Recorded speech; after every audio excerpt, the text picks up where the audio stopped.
با نام یاد خدای مهربان سلام، نور، برکت، عشق و زیبایی در خانه‌دانتان. امیدوارم همگی خوب و صحت و سالم و بردم هستید. برنامه نوبت کتابخانه است و هم صحبت من هستند بزرگ مهری بهادر. به برنامه خیلی خوش آمدید. تشکر که دعوت را پذیرفتید و شاد هستیم شما را در برنامه کتابخانه می‌بینیم. اولا بگویید چه حال احوال دارید و در پایتخت شهر عزیزمان دوشنبه زندگی را چگونه پس سر میکنید؟ همچنین یک جوان، یک محقق، یک نفری که در تلاش هستید، در ایجاد هستید، در جستجو هستید. زنده باشید. درود و سلام. من بسیار شادم که مهمانی شما هستم، مهمانی کتابخانه هستم و همینه که شما ما رو در رده کتابخانه اعتراف کرده و اینجا دعوت کردید. حالا نویگری یا خود همون نوید اصلی روزگاری من همین است که من مهمانی شما هستم.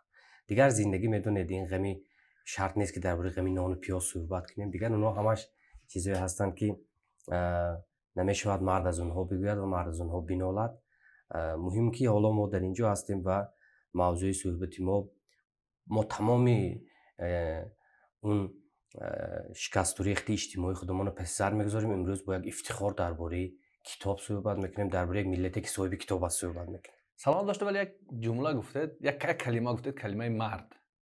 و همین اواخر اگر یک سر بزنیم به شبکه اجتماعی، همین حرف زیاد است. یکی مردی رو در پول و مال میبیند، یکی در دانش و علم میبیند، یکی در قدرت میبیند، در هر جا میبینند. از نگاه شما چی است همین تعریف مرد بودن در همین شرایطی که ما زندگی میکنیم؟ هر چی که قدم به عدم نهاد، هر چی که کم شد بیشتر ذکر میشود و اینه که در شبکه اجتماعی از اون بیشتر یاد میشود، پس معلوم میشود که کمیافت شده است. وگرنه دقیق است که وقتی که دستان درد نمیکنه دست نمیگویید، یا چشمتون اگر درد نکنه، چشمتون اگر یک کمی آب نبرورد سوزش پیدا نکنه، دست چشم نمیگویید و پس معلوم میشد که جای دردمند ما این مردیگری است. و من مردیگری رو بدون شک و شبهه در اداره کردنی، در به دست گرفتنی نفس خود میدونم که استاد رودکی هزارو آن سال پیش از این گفتند که اگر بر سری نفس خود امیری مردی، از این بیشتر مگر میشود تعریف مرد رو داد. اینجا نفس تنها بیشتر متاسفانه روی یکی سطحی میفهمیم که نفس تنها خوردن باشد، نفس تنها نوشیدن یا لباس خوب پوشیدن باشد. اما نفس اینجا شهوت هم در نفس میدروید، منصب پرستی هم به نفس میدروید، دوست داشتنی کرسیتون که به همه چیز راضی هستید، میخواهید از تمامی از بحری همه چیز برید اما کرسی را آغوش کنید. همه این چیزها و همین مفهوم نفس خلاصه میشود که استاد رودکی میگه اگر این جلو زدی، اگر این به دست گرفتی، این یک اسبی سرکشی یاغی رام نشده است که اگر این رام کردی، اگر این سواری شدی، او به تو سوار نشد، تو به او سوار شدی، پس تو مردی. تعریف اصلی همانایی بود که هست و ما هم طرفدار و پیروی همون تعریفی هست که استاد رودکی میگن بر کور و کرر نکته نگیری مردی. بسیار میگن اشکال دارد. یعنی مثلا ما اگر یک کمبودی را ببینیم، یک اخلاقی بد ببینیم، یک جوانی را نصیحت کنیم، و این مصرع مثلا درست است، بسیار میگن که این یک چیزی نادرست هم هست در زمان امروز که بر کور و کرر نکته نگیری مردی. یعنی ما با هر چی خوردگیری و ایرادگیری نکنیم. و تعریف شما از این مصرع دیوم چی است؟ میدونید در زمان استاد رودکی مفهوم ها بیشترشون همون چیزی بود که در واژه بود، یعنی عمیق نرفته بود هنوز. مثلا در اشعار الکه بعد از ناصر خسرو، حتی زمان ناصر خسرو، الکه یک مرکب شوی آغاز میشود. یعنی واژه ها در برابر اون که یک معنی خاصی طبیعی که خودشان در وجودشان دارد، باز یک معنی های دیگری پیدا میکرد که و تنها اهل فهم میدانستند و درک میکردند. در اینجا این کور و کرر، کورم کر هم، این کور و کری، کوری که مخصوص چشم دارد اما نابینا از در زندگی رهش گم کرده است، یا کار کسی که حقیقت شنیده نمیتونه، به این معنی نیست. این هم کور و کر است، جای بحث نیست. این کور و کر همون کسی که واقعا مادرزاد یا نابینا است، یا یگان حادثه رخ داده است و نابینا شده است، یا کر همون کسی است که نمیشنود. اینجا معنی ته نمیرود. اینجا همون نیست که ما باید به کسی که جسمان یا عقلا مثلا ضعفی دارد ما باید به اون نکته نگیریم. این معنی است. بله. شما یک نفر هستید که هم کتاب میخوانید، کتاب نشر میکنید و کتاب هم تبلیغ میکنید. بیاید در مجموع خلاصتون همچنین یک جوان، یک نفری که خیلی فعال هم هستید میان زیایان کشور، در محافل گوناگون هم هستید، همین وضع کتابخوانی به نگاهتون چگونه است امروز در کشور؟ سلامت باشید. وضع کتابخوانی در نظر من از اونه که سال 2000 آغاز سال 2000 بود، مردم با تشنگی با امید آنه که درباره ملتش چیزی نوی رو بداند، چون که درهای خزینه البته اینجا به معنی رمزی است، گنجینه های سالها قفل زده در باز کردند، بسیار چیزا رو زدند. مثلا شروع میکنیم از فریادهای استادلوی، فریادهای بی فریادی استادلوی، یا از کتاب تبر تقسیم رحیم معصوف، بسیار چیزا رو میزدند و مردم اشتیاقمند بودند که اون پیام های تازه رو بخوانند و مثل یک درختی که سالها تشنه جا میایستاد و امید زیستنش کم بود و به ناگهان آب میرسد یا باران به سرش میرسد، میجبیدن اون اطلاعات، میجبیدن و مهم نبود که اون اطلاع اون کسی افراطی میکند، اون کسی از راه میبرد، مهم بود که پیام تازه بود درباره ملتشون، درباره بزرگاشون، درباره سینا، درباره هر چیزی که هم باشه. و امروز فرقی کتاب خواندن نسل نو، مخصوصا نسلی که از سال 2010-15 این طرف مثلا الکی بالغ شدن، الکی خانه‌دار شدن، الکی یک کسب دارن، وظیفه دارن، حتی بعضیشون اینا متاسفانه به خاطر چیزی میخوانند، به خاطر کسی میخوانند. مثلا من بارها در این گونه محفل ها بودم، اگر رئیسشان، راهبرشان گوید که من کتاب چخوف یا تالستوی خواندم، تالستوی مردی بزرگ بوده است، گفت و باید تالستوی خوانم، یا و میداند که توسط فروغ صبحی دانای در تلویزیون برآمدن ممکن است، چهره شدن ممکن است، پیشتر رفتن ممکن است، یا صاحبی امتیازهای مخصوص به مانند داخل شدن به دلخواه دانشگاه شدن ممکن است، به سوی اون حرکت میکنند، میدوند. اما مثل که تا سال 2010 یک نسل کتاب به خاطر دانستن خودش، برای شناختن خودش، برای دانستن آن که پدر و مادرش برای ساختن این کشور چه رنج کشیده است، باباهای و یعنی نسل‌های گذشته و چگونه شهید شدند برای این سرزمین کوچک که 7% خاک دارد و 93% سنگ است، برای این میخواندند. اما این نسل متاسفانه از ما بیشتر میدونند، دسترسی بیشتر به ادبیات دنیا دارند، بعضیشون زبان انگلیسی روسی حتما میدونند و آزاد کتاب‌های انگلیسی میخونند. راست مثلا بدون ترجمه مارک توین میخونند، بدون ترجمه مثلا جک لندن میخونند، بدون ترجمه تالستوی میخونند. ما با ترجمه خواندیم متاسفانه. اما وقتی قطعشان صحبت میکنیم میبینید که با کفلس چیزی نمیبینند، چون که غرض است. هر چی که در پیش غرض آمد، غرض پرده است، دیگر اون چیزایی میپوشانند. همین است فکر من. یک اگر برنامه ما توجه کرده باشید، استادان زیادی میآیند و در همین نخوندن کتاب نسل ما را گناهگار میکنند، همیشه از نسلشون تعریف میکنند. خب برای اگر نسل ما عقیم مانده شد، نسل ما به سمت کتاب نرفت، نسل ما اینقدر بد اخلاقی در اینترنت انجام میده، البته ما همه را در نظر نداریم، یعنی گروه فعال هم هستند میخونند، واقعا کی باید مسئولیت این نسل بر دوش داشته باشد؟ یعنی به فکر شما یک نسل هم نسل ما هستید، جوان هستید، گفتم در این دگ جوشیده کلان شدید، کی است مسئول این نسل که همه سنگ بالای نسل ما میزنند که اینو نسل خطرناک میشوند، اینو شاید ارزش ها را احترام نکنند، در آینده شاید با اون ارزش ها سازگار نباشند، شاید ارزش های ملی با آمدن همین نسل از دست برود، چون این نتیجه این نخوندن این است. نظر شما کی مسئول است برای یا نسل کتابخوان کردن و پیش بردن و مثلا همون گونه گفتید اندیشه ملی داشتن و خودشناس بودن؟ بسیار هم پرسشی به قوله که سوزناک و دردناک است، به اون خاطر که متاسفانه ویژگی ملت ما، این ویژگی رو من میتونم ویژگی منفی بگویم، یعنی یک خصوصیتی که منفی است متاسفانه این است که ما هیچگاه گریبان خودمون نبویدیم و همینه که این نه تنها علما میگن، این از پایان آغاز میشه. در صحبت عادی پدر به پسرش میگه که وقتی که من این در سین سال بودم فلان کار میکردم، وقتی که من در سین سال بودم اون کار میکردم. یعنی این همه خیلی مثل یک بیماری تا با اندیشمندان ما اومده رسیده است که اونا خودشون با نسل ما مقایسه کردنشون از یگان نظر درست نیست، نه از نظر زمانی، نه از نظر جغرافی، نه از نظر اجتماعی و نه از نظر سیاسی. بله. شما در کدام وضع بودید، ما در کدام وضع بودیم. ما زندگی رو از کجا آغاز کردیم، شما از کجا آغاز کردید. ما زندگی رو اگر شما بگذار زمان شوروی چگونه بود، زمان شوروی تبر به غایه های ملی شما میزد، تبر به ملت دوستی شما میزد، تبر به دین شما میزد، تبر به کتاب شما میزد، کتاب های شما رو سوخت. این فاجعه ملی بود. این جای شبهه و جای مثلا تردید نیست در این. اما نسل ما یا نسل من شما که ما نسل سالهای 90 هستیم، نسل ما کار از مهاجرت آغاز کرد.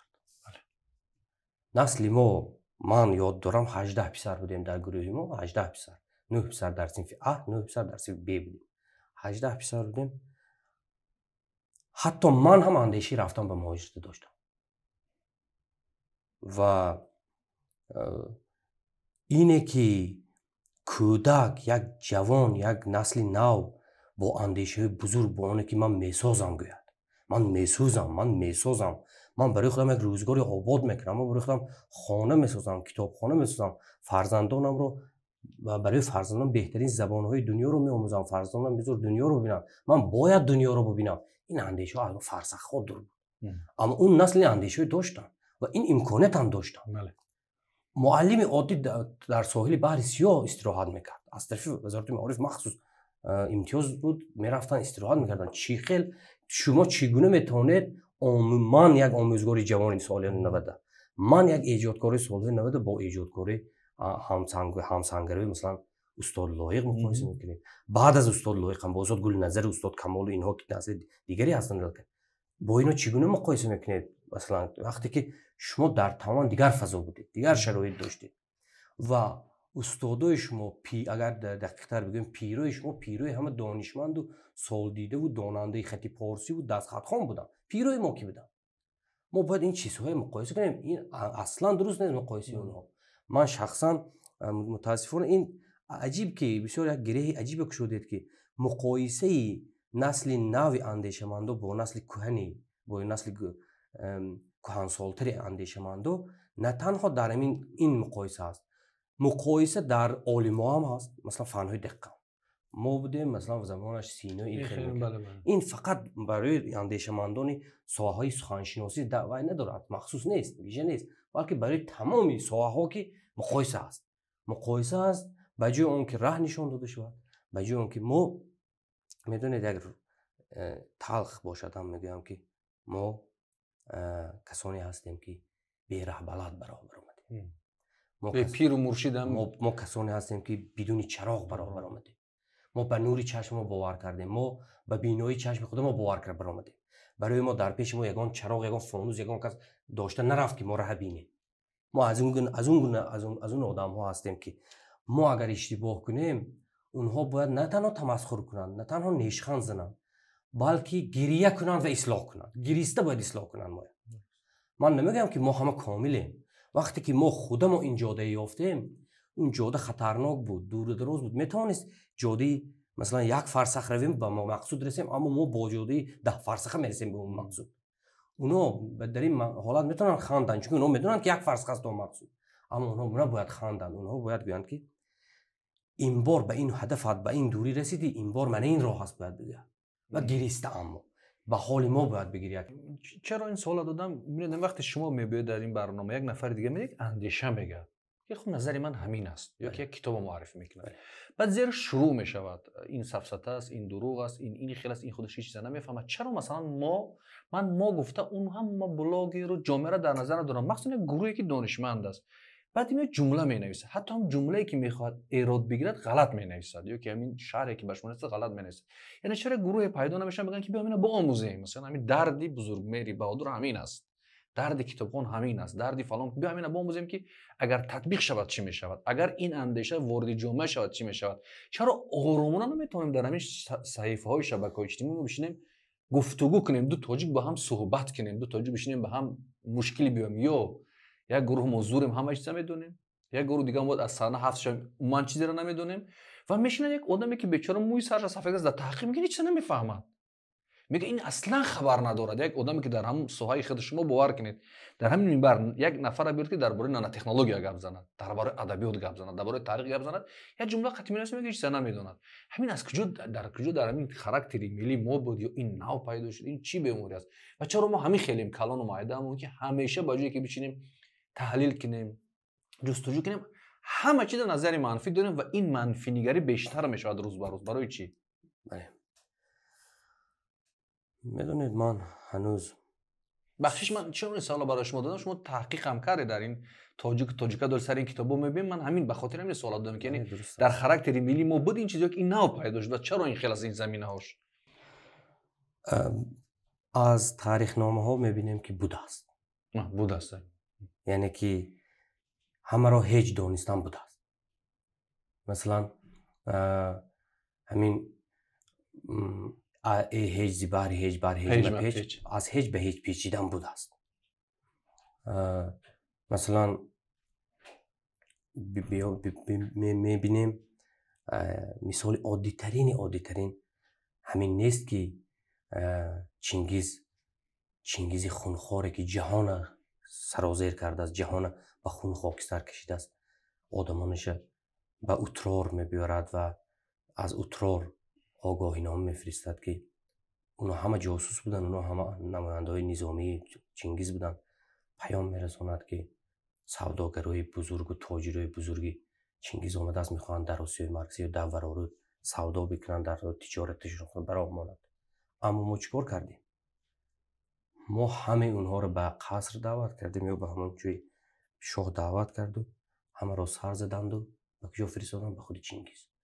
این مگر هیچ ندانستنی چنگیز یا چین نه؟ این مثلا من این نه بزرگی میگم، اینا نه دانایی میگم، نه دیپلماتی میگم، نه سیاستدانی میگم، این ابلهی است. وای بانگ خطر زده ایستاده است، وای به تو راه دیگرگونه مناسبت به تو پیشنهاد کرده ایستاده است، با وجود آنه که تو به اون میخندی وای صحرانشین و از صحرا آمده میگیم چنگیز.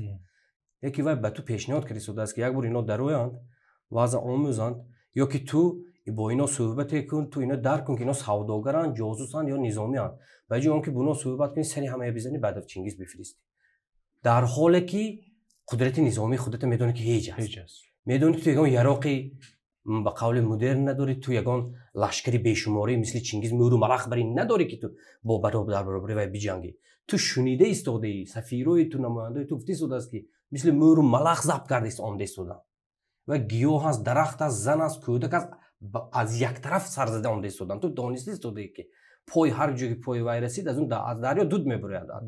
تو این دانسته ایستاده نماینده دیپلماتی و در سیمای تاجر میبینن به جای که آموختن، به جای که با اونها یک مناسبت دیپلماتی به راه ماندن. هزار یک راه شیوه دیگر بود. اگر اینطور نمیشد مثلا تا این درجه بخارا و سمرقند من ورارود به خاک خون نمیکشید. شاید تا این درجه چشمان ما اینگونه از بادامی گذشته به یک خط نمیرسید، به یک چشم چینی نمیرسید. شاید یعنی انا این است هیچ ندانستن، من یک دلیلش. اینگونه مثال ها در تاریخ ما بیشمار است و این بیماری اون زمان یک کمی اندیشه بود، یک کمی مشاوره بودن، دیوان ها بودن، وزارت ها بودن، به هر حال اهل کتاب بودن و در زمان اونها این هیچ پین داشتن همه کس و همه چیز نامعلوم تر بود. و وضع زمان هم همینطور بود، زیچی اهالی کم بود، در یک فرسخ یا 10 فرسخ یک خواجگی زندگی میکرد. آدم که کم است معما کم است. آدم هر چقدر شمارش افزود معما هر قدر میافزاید. امروز اکنون متاسفانه این هیچ دانستنی ما از هیچ دانستنی عصرهای گذشته با هم فرق میکند که ما بدون اندیشه هیچ میدونیم. خدا ما هیچ کس نیستیم و باز هیچ میدونیم. اونا چیزی بودند و هر حال هیچ میدونستند، اما ما هیچ کس نشده ایستاده هیچ میدونیم. مثلا نظامی گنجی میگه که سخن کان از سری اندیشه ناید، نوشتن را و گفتن را نشاید. یعنی از سری اندیشه نیست اون سخن ها، حتی در تا سطح اندیشمندای ما تحقیر هست، دشنام هست. تا سطح اندیشمندای ما دشمنی رویاروی هست. در سطح اندیشمندای شناخته و فرهیخته و ناموری ما که ما به طور خود از کودکی ما میخواستیم به اونا پیروی کنیم، دامن اونا بگیریم و به یک جای رسیم.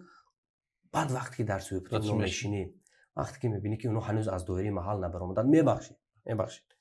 این درد من است. این اگر گویید که این درد همه نسل ما شاید باشد، وقتی که من میبینم که یک زیویی که من از تلویزیون آینه نیلگون کتابش در زمان شوری عکسش جوان بودم اون وقت میبینم که این پیر شده است. من با حواس به هر حال میگم در زمان پیریش اینا به صحبتش مشرف شدم میگم، اما میبینم که در بعد از 30 دقیقه صحبت به همون طرف میرود که جوهرشون است. چقدر من جانم درد میکنه و میگم که چی خوب بود اگر من با این آدم صحبت میکردم و اون بوته که من برای خودم ساختم اون نمیریخت، اون نمیشکست. ما از اینها بود ساختیم، اینا پیری خود ما دونستیم، ما اینا گفتیم که اینا دنگ هستن، اینا دلشون رو به دست گرفتن، اینا ملت ساختن. گفتم به من میبینیم که بعد نامده حقیقت ها رو میفهمیم که اینا به این میدان ها کسی کشیده است، چیزی غرض وادار کرده است. اینا 90%شون بدون غرض به این میدان ها نآمدن، بدون غرض ملت نگفت. از همه جالب این است که در میدان ها بودن، اشتراک فعال داشتن، همه کارا میکردن و امروز من میگه سیاست برای من رمانتیکه بود. میگه اصلا من نمیدونستم بعد اونجا برای چی رفتم، مثلا من وجود نداشتم. شما راهنمای یک ملت چی دید، شعار برای یک ملت دادید و در یک جایی که برای ملت ضرور بود خودتون عقیب کشیدید. و زمین درد گفتید ما واقعا با بسیار از اینایی که صحبت میکنی فقط خودش میبیند، میگه من هستم. مثلا کتاب بزرگمهر چیز نیست، مثلا شعر این بزرگمهر چی نیست. نمیگه که اون رفته اگر نیست بو اثبات کنیم که این چی است، تحلیل یعنی فایرود کنیم یک جلسه یک فرهنگی بعضی یک مضافاتی را میوریم مجبور میکنیم که فرهنگ ملی شود، یا که شخصیت مضافاتی را که اون همون چنین مضافاتی خود شده همون قدر داشته باشد، ولی میخوان که در سطح میلیون اعتراف شود و اطرافش گفته شود. من فکر میکنم یک شخصی ملی شدن، یک شخصی فراملی شدن این لازم نیست که تبلیغ شود یا که اون تعریف کرده شود یا که اون یک کتابی خود شود از همه کتابای دیگه زور است یا صحبتی من از همه صحبت‌های دیگر زور است. واقعا همین درد است. این چیزی است که من فکر میکنم یک کمی ما رو کنتر میکنه برای پیشرفت شدن، برای قدرتمند شدن. میدونید من فکر میکنم که من سالها پیش در مطبوعات تاجیک پیشنهاد کرده بودم که یک مرکز بزرگی تاجیک شناسی تشکیل شود در زمینه مرکزی تاجیک شناسی که در نزد کتابخانه ملی فعالیت میبرد و فعالیتش اونقدر هم روشن نیست متاسفانه سال اخیر، و اون مرکز سرور دولت با امیدهای کلان در اونجا ساختند که این مرکز آینده زمینه شود برای یک پژوهشگاه. البته کارهای خجسته هم کردن، یک سلسله کتاب‌ها به نام تاجنامه، میدونید کتاب‌های نادرترین به خط امروزی به زبان امروزی مطابق کرده چاپ کردند، اما کارهای خوب از اوستا و بندهیشن تا کتاب‌های شیشوف و کتاب‌های میندورف سیاحت به بخارا و این چیزهای همیشه چاپ کردن که من تشکر میگم، اما هنوز هم کاری و خیلی کم رنگ است و برای این دردهای شما رو تشخیص دادن ما به پژوهشگاه تاجیک شناسی نیاز داریم و این پژوهشگاه نه زمینه میخواهد نه نظامنامه میخواهد، همه چیز تیار است. من در 10 سال اخیر، در 10 سالی که در روزنامه جمهوریت امسال 10 سال میشه فعالیت دارم، این اولین روزنامه حدودی تاجیکستان امروز است که در بخارای شرقی ساخته شد با نام ایدی تاجیک. اولین بار از خود پیام داد، بعداً بیداری تاجیک شد، بعداً نام‌های دیگری گرفت و امروز جمهوریت است.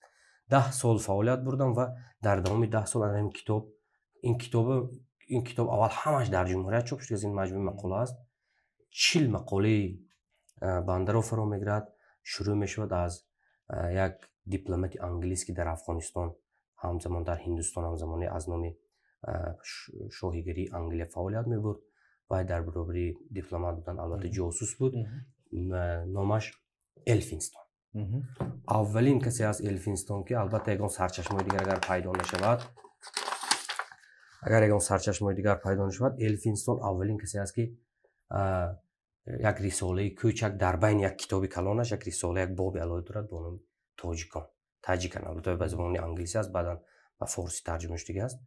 و الفینستون 200 سال پیش از این 208 سال پیش از این با نام تاجیکان رساله کوچک در حدود افغانستان نوشت. تاجیکان رو به گروه ها، دسته ها و خاراکترشان چگونه بودند گفت و بعد از این البته میندورف، آندریوف، بارتولد، بعد هم خیلی این سلسله میرود تا حتی شهرشناسایی که زنده اند، مثلا فرانس ریشارد از فرانسه هر سال میبیاد قریب زنده است. درباره اونهایی که یا حسن عوض آخونزاده در پاکستان تقریبا 70 ساله است، در فیسبوک شاید شما دوست باشید، عارف حسن آخونزاده، و میخواهد که قومی تاجیک در پاکستان به رسمیت شناخته شود. 1 میلیون تاجیک است در پاکستان. تا عارف حسن آخوندزاده 70 ساله میرود از اونهایی که 200 سال پیش در تاجیک فعال تلاش ها داشتند و همه اینها یک زمینه بسیار قناعتمند، یک گنجینه بزرگی است که برای پژوهشگاه تاجیک شناسی زمینه مکمل میدهد و ما از اینها میتونیم هم خودمون بشناسیم، هم این آینه. یعنی نام شما دوستان تاجیکان. بله، اینجا دوستان تاجیکان به چی معنی؟ یعنی مثلا اینو در سرسخن این طور نام دارد، سرسخن کتاب که دوستان آینه یکدیگرند. اینو اگر دوستان آینه وار به ما گفتند که اونا آمدن، بله روس‌ها آمدن ضبط کردند، روس‌ها اینجا میدونستند که اینجا میدانی پخته میشود، اینا دورنما داشتند. اینا پیش از آنکه که خودی روسی شوروی بیاد میدونید که روسی پادشاهی همه چی را آموخته بود. بله، همه چیز را فرستاد، آموخته بودن، شرط کجا نوشتادن چی است همه را فرستاده بودن. اینا اول خیلی برای خودشون نماینده های فرستاده به هر صورتی، جاسوس، درویش، گردشگر، به هر صورت فرستاده. اینا اول آموختند که چیکار کنیم، به کدام راه رویم و رفتن زمان باکس صحبت کنیم. اینا همه چیز اول آموخته آمدن. درست است که اینا برای ما ضررهای کلان و به قول که ضربه های جانکاه به خاطر همین به جان این ملت زدن. اما باور کنید همینجا اگر همین کتاب خدا خواهد بعد از برنامه ورق زنید میبینید که اینا یک جوانمردی عجیب هم کردند. آمدند، ربودند، اطلاع گرفتند، سوفتند و کوفتند و هرچی که دلشان خواست از بیسوادی و از حالت بدی بخارای ما که اصلا ما هم به بخارا می نگریستیم، ما محراب ما بخارا بود، ما به طرفی بخارا نگریسته، مرکز فرهنگی و تمدن هم طرف داله. بله و حتی از بخارا تعیین میشد که عید قربان که هست ما به بخارا نگاه میگیریم. اینا آمدند همه اینها اول به بخارا آمدند. اینا آمدن گفتن که تا زمانی که اینا از بخارا کنده نکنیم اینا هنوز هم جان میکنند، زنده میمونن. اینا بسیار دوراندیشون آمدن. اما همشون بعد از آمدن به بزرگی ما تن دادن، نشستن، نوشتن که ببینید این یک مثال است که میبیایند شما رو میزنند، مال شما رو به یغما میبرند و وقتی رفتن از نو به قفا میگردن، شما بیهوش و بیاد خوابید اما میشنوید و ببینید که بیش خانه شما طلا و تاراج شده، شما در روی حوالتان خوابید، چیزی ندارید دیگر. حتی در کار شما میبخشید به زن و به ناموس شما حتی تجاوز کردگان. اما نیمه راه برمیمیرند از دلبی دروازه چیزی یک چی نیروی اونای و میدارد برمیگردد به شما میگن که آینده تو میخوای که همین روزی که به سر اومد تکرار نشود، این کارها رو نکن. انا برای همین اینا دوستی کردم. اینا میتونستن روان تمام بروند. مثلا اینجا در سرسخنم گفتم این سوال من پیش از آن که شما به من دهید، من که عالم نیستم، من که مثلا عنوان علمی ندارم، من کارمند اکادمی ملی علم ها نیستم، من یک روزنامه نگارم. من از استاد نور محمد امیرشاه که عمرش به همین کارا بخشیده است، عمرش تاجیک گفته دلش مثلا تا حال متبدل بیمارش. من گفتم که استاد راستش بگویید همینایی که آمدن بس صفت شهرشناس و نظامی و دیپلمات و جاسوس و سفیر و تاشکند آمدن به بخارا و تا خوجند و به شهرستان کارهای حرفیاتی بردن، باستان شناس بودن بعضیشون، به ما آیا سود آورد یا ضرر؟ گفتند که این البته این باید تحقیق بیشتر میخواد این گپ. گفتند که اونا به چه غرض آمدند به همه معلوم است گفتند، اما آمدن اونها و هر چیزی که اونها نوشتن به منفعت ما بود، به سود ما حل شد. گفتند نهایت کاری اونها به سود ما حل شد، چون اونها دیگر علاجی نداشتن، اونها نمیتونستن به حقیقت چشم بشن و بیشتر کتاب ها، رساله ها، چیزهایی که اونها نوشتند و حتی مثلا کتاب های بارتول به همون زمانا به آلمانی به فرانسوی چاپ میشد، یا کتاب اندریف، یا کتاب من کتاب سیاحت به بخارای میندورف که به تاجیکای بخارا بیشتر بخش نمیشود، به تاجیکای وادی فرغانه بخش نمیشود. خودش اسب کتی گشتم اونو دید است و نماینده حکومت روسی پادشاهی بود میندورف. مثلا اینو همین که چاپ میکردند و به روزنامه های دوری روسیه به مسکو به پترزبورگ میفرستادن، سنت پترزبورگ. همون زمانا از اون روزنامه های روسی بعد میدونید اون زمان تاثیر آلمان در روسیه خیلی بلند بود.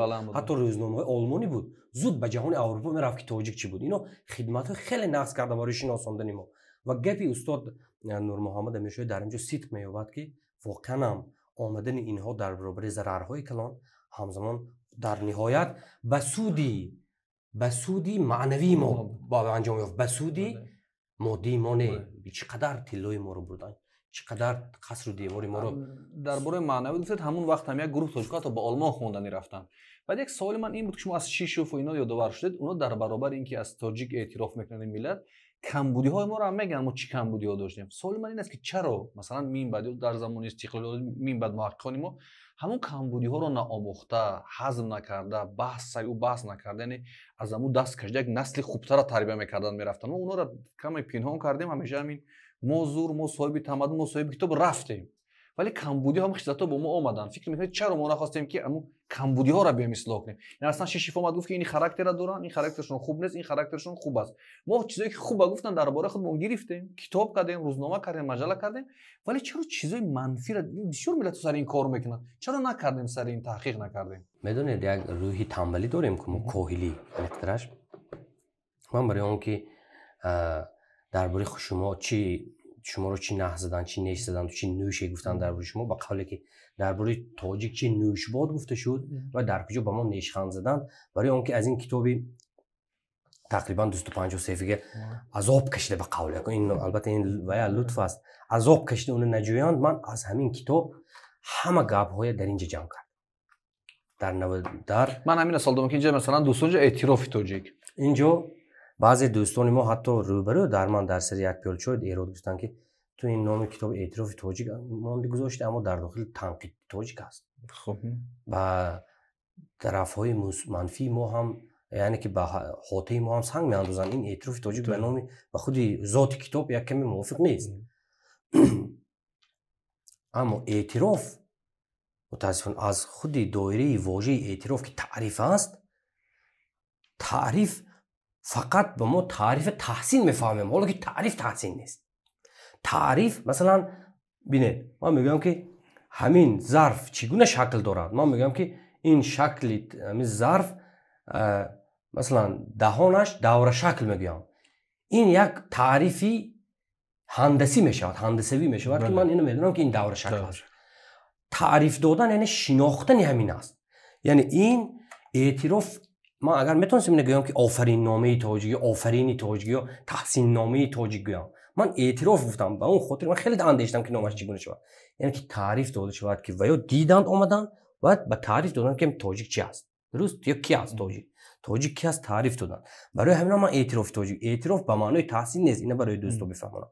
و این کتاب مغزی از این است، این دون است و این یک مغزی از این گرفته آمد. این همین بسیار تنبل مثلا گپ‌های کوتاه که ایلس می‌بینید همش کوتاه است، همه در داخل اون مجموعه مقاله هست. من در اینجا علایده گرفتم. البته یک بخشش نواتر است، مثلا یک بخشی که از کتاب یادش بخیر اکادمیک رحیم ماست گفتم، بعضی چیزا نواتر است، اما مغزی اساسی این کتاب است. و این کتاب من با افتخار 100 سالگی تاجیکستان که اکتبر سال 1924 100 سال شد، سال گذشته چاپ کردم. این کتاب روزنامه جمهوریت به افتخار 100 سالگی خودش راهبری روزنامه اقدام گرفتن و این کتاب به شمارگان 200 تا چاپ کردن. ملت وقت اکنون من میگم، اکنون به سوال میگم، بس جواب به سوال شما. ببینید در همین کتاب در برابر آنه که تحسین میخونن، به بزرگی ما، به ویژگی های ما میپردازند، همزمان ما رو سخت تنقید میکنن. باور کنید از روی وجدان میگم، من نمیخوام که هیچ کس به ملت من سنگ زنه. من از اونهایی هستم که یک جان کوچک دارم، یک آدمی خردی همین اجتماع هستم، من در این جامعه یک آدمی خیلی کوچک هستم، اما کسی هم به ملت سنگ زنه دلم بسیار سخت درد میکنه. نه تنها دلم، جانم، روانم درد میکنه. لیکن من قصدن همینو آوردم، چون باور کنید از درونم یک صدا میگفت که بزرگ مهر همینو درست میگویند. مثلا ببینید، من تعریفش نمیگم، تعریفش همه میدونن که اندریف چگونه دوست داشت و در روشان رفته، در وادی خوف زندگی کرده، استوری دلینی خوف نوشت و همونجا زندگی کرد. حتی ما به نزدیکی دانستیم که در دوشنبه خواب شده است. سیمیونوف شیخ ترکستان میگفتن، البته ترکستان نام ساخته چسبانده به ورود است. شیخ ترکستان میگفتن، یک مولوی برازنده مثل منهاوزن یک مولوی داشت. اولین رکتوری اینستیتوت تاریخ است، جوری استاد عینی است. تمام کتابخانه‌اش آثارش به تاجیکستان به اکادمی ملی علوم سپرده. به دوشنبه خاک شد. از پلوس کار میکند یک تاریخ نگار غفور شیرماتوف با قسم نظامی دوست یکم کشف کردن که اندریف در تاشکند در اینجا بخشش سمیونوف در تاشکند در همینجا میخوابد نو گورش آباد کردن از بین خس خار برآوردن. ما به درجه بفرقیم که اینا عمرشون رو بخشیدن، همینجا خاک شدن، کتابخانه‌شون آثارشون نادرترین دستشون به ما سپرده میروند، اما ما نمیدونیم که در کجا خاک شده است. این بی‌اعترافی بی‌اعتنایی با یک درد دیگر است. اکنون به مسئله شما میپردازم. من ببینید چگونه من به همینا هم به گپ همینا راضی نشم وقتی میگوید که تاجیک سخت خوش آمدگو است. چگونه شما همراه نمیشید به همین؟ خوب دیگه قابل قبول چون میبینی دیگه میبینیم در سرچشمه آمده است. در سرچشمه‌های تاریخی حتی 200 سال آخر اگر ورق زنید همین خانیگری بخارا و حقوقند و همین خط زنید خوش آمدگویی در دربار نشسته از یک آدم عادی چی ها می ساختیم ما، از یک ابله یک کودان چی ها می ساختیم بوده است. هم چیز دیگه چی میگوییم؟ یا که اونها ملایم هم میگن و ملایمی اندریف نگفت سیمیون نگفت ملایمی 800 چند سال پیش مولانا میگه که ترکی کن و چستی کن نه تاجیکی و سوستی، نه نرمی و تاجیکی، نه نرمی و تاجیکی. ببینید نرم بودن ما یعنی ملایم تینت و اینو نگفتن 800 سال پیش گفتن اینا آمده همین یک بار دیگه ما گفته ایستادن. اینا چیزی بوده که گفته ایستادن. اینا نمیتونین این کار کنی یا گوید که این از کجا گفتی ما هیچ ملایم نیستیم ما درشتیم گفته نمیتونیم ما درشتیم ما سختیم گفته نمیتونیم. اینو ملایمی اینجا به معنای یک کمی میبخشید اگر یک کمی ما اگر اینو کمتر گپشون آب دیام لحظه گفته نگه پس میبخشید از دهانت لقمه دهانت کسی که لقمه دهانش به یک کس میتونه لطه نیست در حالی که بزرگای تو به تو گفته است که حق خود رو از دهان شیر میباید گرفت. تو به جای که از دهان شیر حق تگیری لقمه فرو برده ایستاده که تو از دهانت میگیرن از دهانت میکشن میگیرن بعد تو ملایم نباشی تو نرم نباشی کی نرم است. یا میگوید که در برابر همه خجستگی همو بازم میگوید که خیلی مهمان نوازند و نمیپرسند که تو کی هستی، این شما ازبکی، تو ترکی، تو روسی، تو تاتاری، زود اونس میگیرن زود دوستی میکنن. این میبخشید این خجستگی ما نیست، این کمبودی ما ضعف است در ما. تو میبخشی برای یک آدم سنجیده ما میگن که چند پود باید نمک خوری، چند پود نمک خور و بیسنج بعد پیش زنت بیار، پیش دخترت بیار، پیش پسرت بیار، خانه‌ات بیار، اولیت درار. و تو و دوستم میگی در یک وخری امروز یک قدم مینوشی مست میشی به خانه‌ات میبری البته چشم الان میکند بزنی تو، البته چشم الان میکند به خزینه تو. این دقیق خزینه همین گپا میگن اومده. یا کی میگه که خیلی مصالحه کار و گذشت میکنه و برای یک چیزی ناچیز، برای یک زمین، برای یک درخت، برای کشاورزی که یک زمین کشاورزی میکنن سخت ایستادگی پافشار نمیکنن و با همسایگانشون به هم میبینن. این یگان تعریف ما نیست. چگونه تو میتونی در 5 هکتار زمین گندم میکاری و یک کس میبید بدون یگان کسی یگان حقی داشته باشه، نه خیش تو است نه تباری تو است، با 7 پشت بگونه از 1 هکتار زمین توی میگن میگه که در همین 1 هکتار منم کمتر گندم بکارم که منم روزم بینم. این با دریا دلی بود. این دریا دلی این ابلهی است. خیلی دادن قطعه و بعد دولت میشه با کشور با سرزمین رو هم خیلی بخشیدن رفتن. بله میدونید همین خیلی با یک نزاکت میدونید علمی روز اعتراف نمیکنن اما در جهان شرقشناسی دنیا حالی در پای علمی روز شرقشناسی روز آمدن دیگه. روی هم شرقشناسی آمریکایی آمدن نیجو بعدتر فرانسوی ها آمدن. من سرانجام اصلا فرانسوی ها مثلا پژوهش کردم لیکن هنوز هم به پای شرقشناسی روز نیستن چون که اونا بجانی ما در آمده ما آموختن. اونا هم تو خونسردان آمده یک قید کردن نرفتن. اینا اول با ما زندگی کردن، آشی ما خورده، نانی ما خورده، با ما رقصیده، با ما شراب نوشیده، با ما بدمستی کرده، با ما بشکار رفته، با ما بجان و جگری ما در آمده آموختن. برای همین هیچ کس به پای اینا نمیرسه. برای همین گپی اندریف هنوز هم گپی اساسی است، گپی بارتول گپی اساسی است، هنوز هم گپی اصلی در علم گپی قابل قبول است و ما هم قبول کردیم سودیم کو. با وجود اون که من در سرسخن کتاب گفتم که اگر با بعضی کمبودی های اونها، اگر با بعضی اشتباه های اونها که اونها سرچشمه‌های تاریخی عصرهای گذشته تکرار کردن، اقتباس آوردن، کپی کردن، به قول نسخه برداری کردن، اگر به همین کمبودی جزئی چشم بشیم اونها خیلی کارهای با عدالتانه کردن.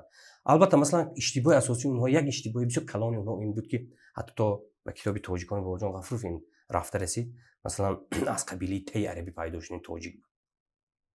این اشتباه در قیاس اللغات و در استاد صدر عینی این کار میکنه. تصور کنید ما استاد عینی همین ملت آگاه نشده، در استاد عینی در زمان زنده بودنش در مقاله تاجیکانش این گفته گذاشته است که مؤلفای این لغات ها، لغات قیاس اللغات و فلان به مدانا اشتباه میکنن. تاجیک مرادش سوداگر باشد، تاجیک مرادش قبیله از پیدا شده از عرب باشد، تاجیک قبیله از عربستان آمده باشد، تاجیک قبیله که در آسیای مرکزی از دیگر جا آمده باشد. این گپ‌های استاد عینی در زمان زنده بودنش این کار میکنه. تا حالی بحث میرود که این زبان این مثلا ما پیدا شده از قبیله تای بودیم.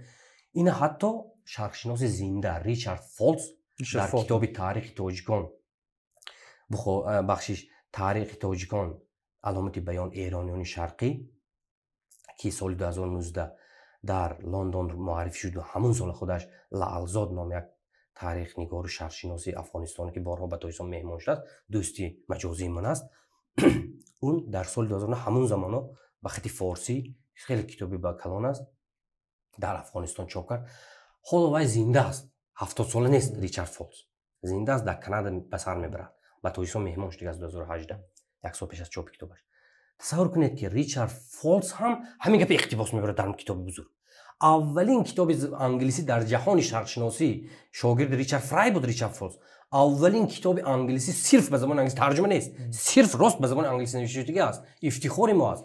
اما در اونجا هم اشتباه تکرار میشه که ما قبیله از تای برانده باشیم، زبان ما خیلی باشد و خیلی باشد. ببینید یعنی که ما بجای آن که این اشتباهات تکرار نکنیم، در مکتب در درس ها معلم راست برخیزد بگوید که این قبیله هیچگاه قبیله تای نبود، تاجیکان این اشتباه از فلانجا آمده است، از برتولد آمده است، از اینجا آمده است، از فلانجا آمده، از برتولد آمده است به تاجیکان. بله، برتولد از کتاب برتولد شروع میشه. میدونید که 9 جلد کلیات برتولد استاد باباجان غفروف در مسکو چاپ کرده است، وقتی که راهبری سروری پژوهشگاه جهانی شرقشناسی در کجا بود؟ در مسکو بود. در خانه ماست همین کتاب برتولد. 9 جلد. بله، 9 جلد کامل. انا همین کتاب استاد غفروف چون که عاشق برتولد بود، برای اون چی برتولد استاد میپسند، دوست می‌داشت غفروف، چون که اولین کسی بود که برتولد به جهانی شرقشناسی فریاد کرد که تاجیکان فراموش کردن.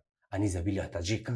مقاله رسالی مشهوری تاجیکی دارد در کتاب تاجیکستان 1925 چاپ شده است. برای همین هم من میگم که بجای که یک اشتباه دیگر مهمان نوازی خنده‌آور هم باشد، میگم اینه که تا حالا مادر من و شما بیاید روی راست گوییم، ما نگوییم دیگر باید کی بگوید؟ بیاید ما خودمون شماره کنیم گوییم. مادر ما خانه ای که مهمان میبیاید درش محکم میکند، کوده که نمیماند که درآید، کورپی وی انداختن ممکن است، کورپی وی باید در تاقچه است، خوردن باید در صندوقچه، یا حالا اون زمان در صندوقچه بود، حالا در شرایط مخصوصی در یخدان است. و چرا میبخشید چرا گوشت لحمی بهترین شوربه با لذت ترین با نخود و با زیره برای مهمان باشد و برای من اوگرا باشد. من پگاه میبخشید مرده پدر و مادر من در دوشم تابوتی پدر و مادر میبردارم، من این حواله رو صاحبی میکنم، من چراغ شما رو روشن میکنم. چرا من به طفل خودم بهترین گوشت، بهترین لحم، بهترین خوراک نبذارم؟ این برای مهمان است. نرسید این کورپه برای مهمان است، شما اون کورپه بخورید، کورپه یک کمی رنگ پریده‌ای کمتر پخته‌اش بر وقت آفتاب ندیده، من باید به اون بخوابم با بالش. انا اینم یک اشتباهی ما که روسا میگن مهمان نوازی از حد زیاد، مهمان نوازی که به افراط میرسد. ما امروز افتخار میکنیم ما کشوری برای ترغیب سیاحی باید مهمان نوازی ببخشید مهمان نوازی هاستل هست مخصوص برای یک زمان در دهه ما مهمانخانه نامش در شکل ویران شده مهمانخانه میگفتن، مهمانخانه بود، موسفیدا تشکیل میکردن، پول جمع میکردن موسفید نفقشون. من اینا زنده باید کنیم، چای سبز، چای سیاه، چیزهای ضروری، قند سفید، چیزهای ارزانی که درجه اول طلب کرده میشود. و مثلا یک مبلغ معین در دست یک آدمی که مسئول اعظم موسفیدا جوانتر است، اول سن و سالش جوانتر است و قابلی رفتن به بازار اینا است، پولی من عادل به دست وای میستد. چای نوشیده زمان های گذشته چلیم نوشیده، چای سبز تلخ کرده نوشیده، سیاست هم گپ میزدن، اجتماع، اقتصاد، قیمت‌شوی، نرخ، جداشوی اویله‌ها، برهم خوردنی، از بین رفتن ارزش ها، همه چیز صحبت کرده میشتن. اما بیرون از حولشون اون میمخانه حشر که میساختن، اون مهمانخانه نه مالی شما بود، نه مالی بابای من، نه مالی بابای شما، و از همه بود و مبلغ معین بود، چوی همه چیز ذخیره بود و در یک هفته یک بار آش داده میشد. نوبتی من روز چهارشنبه، هر چهارشنبه آش بود. چهارشنبه من آش میتونم، یک آش سر روغنی دنبگی میخوردیم و بعد گپای سیاسی، شعرخوانی، تحلیل یگان باید یا فلانی مثلا فلانی زده است و کشته است یا بعد ناموسی دختری فلانی نکاح نکرده تجاوز کرده است، مسئله های محلی برافت تا مسئله ملی تا کیان صحبت میکردن. ما باید مهمانداری رو اینطور کنیم که مهمانخانه علاوه در یک محل داشته باشد و اول یک مهمان خارجی است بگذار و کجای است مهم نیست و کجای است، یعنی حریم ما حفظ شود، حریم حفظ شود، اونجا مثلا نفوذ پیدا نکنه. آمده اول موسفیدای ما که صحبت کند، آدم روزگار دیده سنجش گذرد، به سوالهایش جواب دهد و یک بار ببینم که در تینت وای ناخلاف چی است یا در تینت ناخلاف نگید، در تینت مهمان چی است، بعداً راه دهید به خانه‌تون، بعداً اون مهربانی کنید. یعنی منظور من این سوال این بود که ما هم ضعف‌های خود بیاموزیم، انا نقد کنیم، مثلا نقد کنیم. بله با آغاز صحبت برمیگردیم که انا اینقدر مسئله ناآموخته مانده است، ما بیکاریم در زیر کامنت‌ها می‌نویسیم لعنت به شوروی پرستو، دویم کامنتر لعنت به عرب پرستو، یهودی پرستو، لعنت به ایرانگرای ها و لعنت به باسمچیگه ها، باسمچی های زمانی نو، لعنت به فلانی ها، لعنت تو بجای لعنت خواندن این مسئله هایی که من گفتی سودم برای نسل تو از تلفن کوش در یک طرف با فرزندت بگو که یک گپی عادی بچه اگر من پدری تو باشم، اگر تو از خونی پشت کمری من باشی، هیچگاه باور نکن که زبان تاجیکی و فارسی و دری سه زبان علایده، هیچگاه باور نکن. من زنده هستم، مرده هستم، در مهاجرت هستم، باور نکنی همه زبان یک است. این اختلاف است، این نزاع است، میخوان با ما از هم جدا کنن، جدا کردن و امروز با یک فشنگ دیگری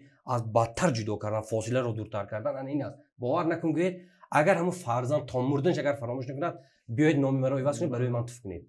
گپی پدر، گپی یک آموزگار دوست داشته میدونید چقدر تاثیرگذار است. از اون که من و شما در اینجا در یوتیوب کانال میشنیم 10,000 تماشاچی داریم صحبت میکنیم، پدرش اگر گفت که باور نکن پسرم نمیکنند. بله درست است. این قوم در این قومی آمده از پیداشته از وی توی عربی نیست، این قوم بوده است.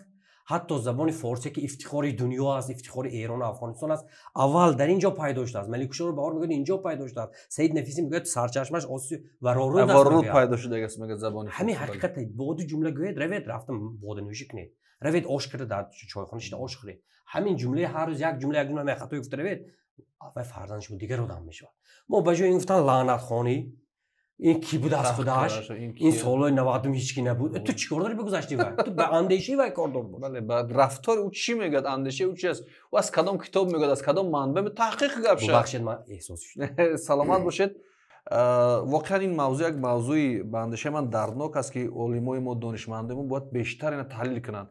من فکر میکنم همیشه که ملیگرایی نادرست هم عاقبت خوب ندارد. یعنی همیشه منظورم و موضوعم دیگرا کسی نیستن و ما بودیم و دیگرا نبودن. این در نظر آموزش ها تا چند تو با گذشتگان مینازی، با رودکی و به حافظی شیرازی، وقت است سری منبری آزادی سخن، خیام دیگر حافظی دیگر سازی. بله واقعا این زمان همین زمان شوروی گفت. مثلا ژاپن نمیخواد اثبات کند کسی اون اعتراف کند، چین نمیخواد اثبات کند کسی اون اعتراف کند، چون استحصال دارد، تمغه دارد، مد این چین است، مد این ژاپن است، یا مد این امریکا است، یا مد این روسیه است. یعنی این کارا را کردن نکنه برای اعتراف ملی و ملت شدن و اون کمبودی‌ها را اصلاح کردن و از انا برای دلیل همین کتاب نیکولای خانیکوف تاجیکان گفتن یک رساله دارد روسی، متن علمی و انتقادیش خوشبختانه پژوهشگاه تاریخی اکادمی ملی علم ها چاپ کرده است، اما به تاجیکی ترجمه نشده است. بسیار عجیب است اگر ترجمه واقعی شود. اگر همین میدونید همین خانیکوف یک گپ عجیب میگه که تاجیک کار و فر و حشمتی به در خود نبوده را خیلی دوست می‌دارد. او میگوید از دیده هایش میگوید و آمد است تو خیوه، آمد است همین زرافشان در آمده است و هیئت نظامی که همه خانه به خانه گشت تو حتی این خانیکوف زمان سرداری پلیسی استراشان بوده است. عنوان حربی گرفته از روسی پادشاهی. به قول مردم امروزی ما که نچلنیک بوده است، به قول در استراشان سرداری پلیس بوده است. میگوید که من دیدم، میگوید تاجیک، میگوید مخصوص میگوید برای آنکه زنش بشنود، بخشش مخصوص با اون خاطر همسایه‌اش بشنود که در خانه وای همه چیز پیسری و پوری است، با آواز بلند مخصوص. اون وقت میدونید دیوارها نبودن، حوله ها نزدیک بودن و به هم دیگر باورها که سبز بود و هم دیگر خیلی نزدیک بودند و همسایه اگر جدا کنه شاید یک سلسله درخت‌ها جدا می‌کنه، یک مثلا رده درخت‌ها بلند مخصوص شنوانده به همسایه میگفت است که این مشاهده خانیک ببینید، میگفت است که من حالا با بازار میروم، چیزها با مخصوص نام‌های چیزهای برنج فلان چیزهایی که قیمت از اون وقت کم یافته است خریده می‌بیم، تا آمدن من یک شوربای سرگوشت انداختم به همین معنی، یعنی که تو فلان کن، بعد اون خانه‌ای که من می‌خوام اون کورپه‌ها فلان اون کورپه‌های نو کن، گفته با سیاست زنش هم میدوند که این هنرنمایی است، این یگان این چیزا نیستن. بایلش خوب میگفت است با وای زنش هم. بعد این برآمده میرفت است، بعد میگه که وقتی که کوچه برآمد در خانه‌اش میگه هیچ نداره که مخصوص برای کوچه پوشیدن میگه یک لباسی وای دارد، میگه قیمتی یک نقش نگار دار، بعد همون میپوشد، میگه بعد کفشی که کمی فرسوده باشتم، میگه به هر حال دیگه تو در دیگه رو نیست، همون میگه همون میپوشد، بعد در بازار گویا که پودکیسش یک خالت تنگه و دینار باشد میگردد، میگه این چند پول شد، باید همون به تمام بازار همسایه ها گرد و گذر فهماند که وای سیر پول است، وای خوراکی نغز میخورد، وای برنج میخورد، وای زنش کو برای وای زنش غلامی وای است، زنش گپی وای برای زنش قانون است. این چیزهای نمایشگاری میکنن. همین نمایشگاری همین روز هم هست. بله. چیزی نیست در خونش، ولی دعوا و منمنیاش از کیم کجا است؟ باور کنید ده ها عالم اگر همیشه که خطی صحبت کردی باشید یا در صحبت مقرری هم میشنید که باور کنید سیوم پیاله به سر میشه. من یک کتاب نوشته سادم یک بار حقیقتو آشکار میکنم.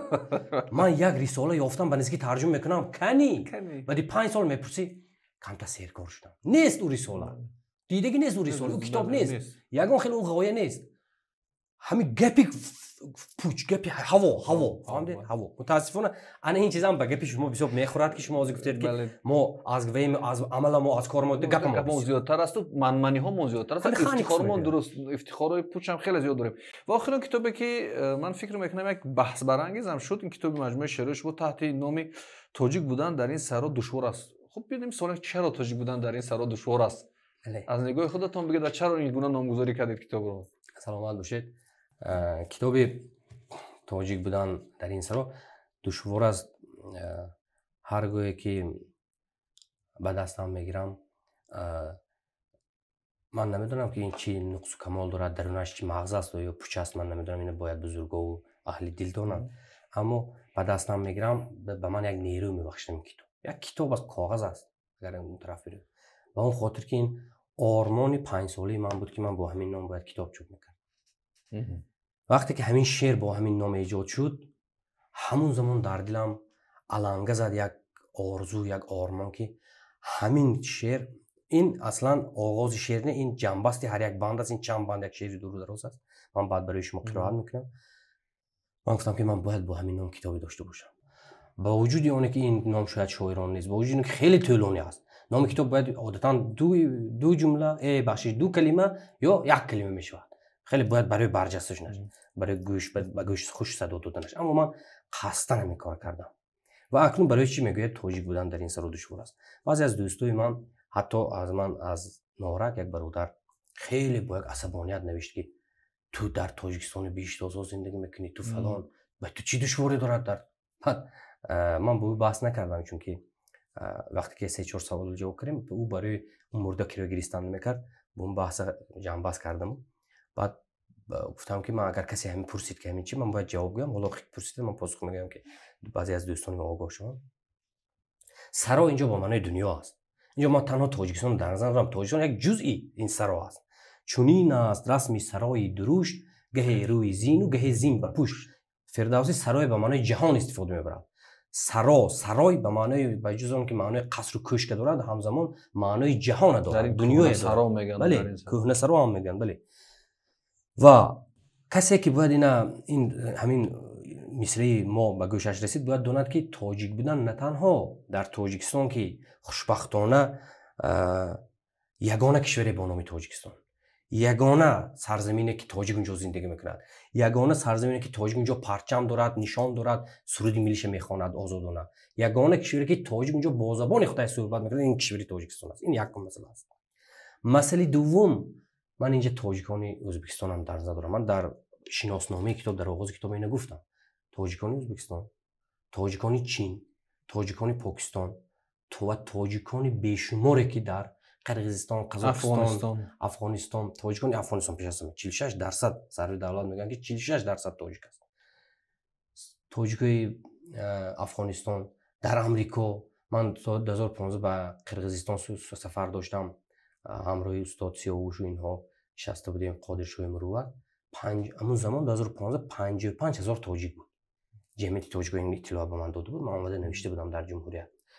حالا ممکن تقریبا 70,000 تا شد در این قزاقستان خیلی زیاد است. در قزاقستان خیلی زیاد است مثلا.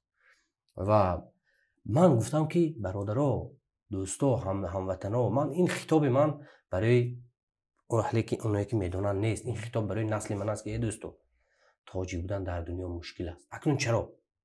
به سوال چرا مشکل بوده است، دشوار بوده است جواب دهم. دشوار است به اون خاطر که تاجیک، من به شما با یک مثال عادی میگم. من همینجا اگر من و شما نشستیم، حالا ما رو دعوت کنند بگویند که بیایید یک ساله بیایید و یک کشور خارجی، ما میتوانیم آیا همینجا هم خیر رویم از خانه حجت خارجی خودمون یا شناسنامه خارجی خودمون به کیسه ما گیریم، یک مقدار پول به کیسه ما گیریم و خیزیم یک سال بخیر کشور خارجی ریم؟ میتوانیم؟ نه میتوانیم. چرا؟ چون که ما وابستگی زیاد داریم. ما باید دعای پدر ما بگیریم، دعای مادر ما بگیریم، همسر ما روزی کنیم، با همسر ما یک صحبتی حرمی داشته باشیم، بگیم که من خیلی دعوت شد، از دعوت خوب است، من میرم کودکان احتیاط کنم، کودکان رو ببوسیم، کودکان رو دعا کنیم، نصیحت کنیم. بعد خانه، مسئولیت خانه به یک کس بسپاریم که برادر تو دوستی نزدیک من هستی، هر زمان شکست ریخت خانه رو ببین، برقش ویران میشود، آبش شکست میشه، لوله آب گذر میکفد، تو بیا اینو تعمیر کن. تو پسری عمکم یا پسری مثلا خواهری من، پسری خواهرم تو هستی، من تو در این حرمگاه من اجازه هست که تو بده برای این کار کن اون کار کن. همسایه و ما به شما باور داریم، هم خیرگاه گاهی خانه ما هم خبر بیاد دیگه مرد نیست اینجا فلان، فرزندای من کوچکن. ببین این چقدر گپ‌ها هست اینجا که ما خیلی بد رویم. انا تاجیک از همون ملت‌های هست که نمیتواند، امکان ندارد که گوید که همین سرزمینه، همین 7% خاک زود به 4 طرفی ورورود کشورهای ورورود تقسیم کنند، خیزد برود، مثل کردها در جهان پریشان شدند، مثل ارمن‌ها در تمام دنیا پریشان شدند، زندگی کردند. نمیتواند. چرا که اولین قومی بوده است که کتاب نوشته، اوستا رو نوشته، هنوز پیش از عهدی سال شماری میلادی کتاب داشته است. گوندی شاپور کتابخانه اکادمی اولین پژوهشگاه داشته است. اولین اونهایی که با کیهان سرکار داشتند، اولین دین پدید آورده است، یکی از اولین دین‌های پدید آورده است، اولین پیامبر داشته است، اولین منشور، اولین، یا اگر امروزه بگیم اولین سرقانونی جهانیه که به همه ملت‌ها با نوبت از رنگ پوست و ملت و محلشان آزادی میبخشد. کوروش کبیر، اولین شاه، اولین کوشک، اولین شهبانو، اولین تاج. ما چه ارزش داریم؟ ما نمیتونیم، امکان نداریم که ما در اینجا آسان زندگی کنیم. ما را نمیگذارند که با آسانی تاجیک دستیم، نمیگذارند که چرا وقتی که نام نسبم تاجیک کرده سر کردیم فشار به ما شد؟ میدونید از کجا فشار شد؟ نمیخواهند که ما بعد طرف گذشته خودمون یاد کنیم، نمیخواهند که ما این زبان یگانه زبان فارسی گوییم، نمیمونند قصداً نمیمونند نیروهای گوناگون. انا این فشارها، همین فشارها دلیل اون است که تاجیک بودن در این سر دشوار نیست.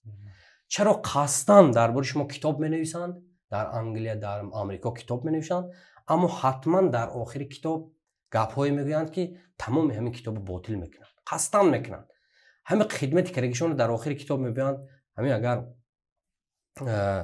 ریچارد فولز هم اگر کتابش آخرش اگر خوانید رجوع کنید همین خیلی است. بله. و همین فشارها، همین بازی‌های بزرگی که در اطراف ما جریان میگیرد یک هدف دارد: نابود کردن این فرهنگ بزرگ. چرا تو 1000 سال باز با یک زبان صحبت میکنی اما من زبانی 400 سال قبلی خودم نمیفهمم؟ این علام میکند به اونها. چرا تو 1000 سال پیش شاعر داری و چرا ادبیات کلاسیکی من 100 سال پیش با مثلا این نه این جای یگان استاد بابا جان غفور هم خیلی سوال خیلی جواب داده است. میگه که برادرام میگه به همه خطاب میکنن، روس هم هست، یهودی هم هست، میدونید اینجا تاتار هم هست، تاجیک هم هست، ازبک هم هست. اون وقت همه در اکادمی علم در همه جا آمیخته کار میکردن. میگه که میبخشید میگه بابا جان غفور اینه که جریان تاریخ اگر اون صحبتی اونها البته خدا خواسته است خیلی نبود، البته اونها صحبتشون صحبتی متریالیستی بود. میگه بابا جان غفور میگه که میبخشید میگه جریان تاریخ همین گونه بود است که ما همین صاحب همین گونه شرف باشیم، صاحب همین گونه شهرها باشیم، صاحب همین گونه این ما نه خواسته گرفتیم، نه طلب کردیم، نه دعا کردیم. بود است تاریخ جریانش با ما بیشتر لطف کرده است. و این عیب ما چی است؟ جرم ما چی است که تاریخ بیشتر به نام ما گره میخوره؟ این چی جرم ما است؟ میگه من برای همین میگم که جرم ما نیست البته که همه چیز به ما گره میخوره، اما نگاه داشتن اون افتخار، نگاه داشتن اون ارزش‌های بیشمار، نگاه داشتن اون همه میراث فرهنگی که تا به ما رسیده است، این خیلی مشکل است. خلاصه من یک شعر است.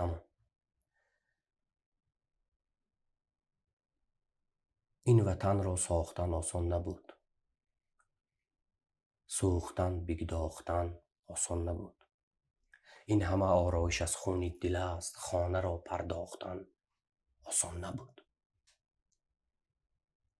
بعد مرگ کاوه و 18 پسر پرچم افراختن آسان نبود. چون سیاوش خویش را با نام و ننگ بر علاب انداختن آسان نبود. بعد خونی پنجه های باربد چنگ نو بنواختن آسان نبود.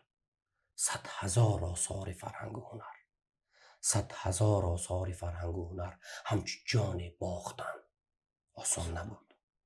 سر بدار و پای در زولان ماند، سر بدار و پای در زولان ماند، بی سر و پا تاختن آسان نبود.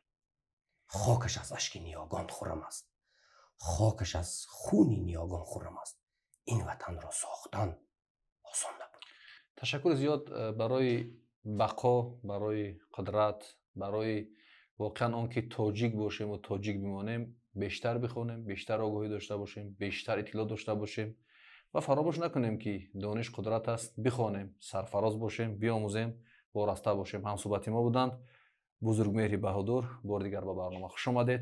این برنامه کتابخوان بود. تا برنامه آینده در حفظ و پناه خدا باشید.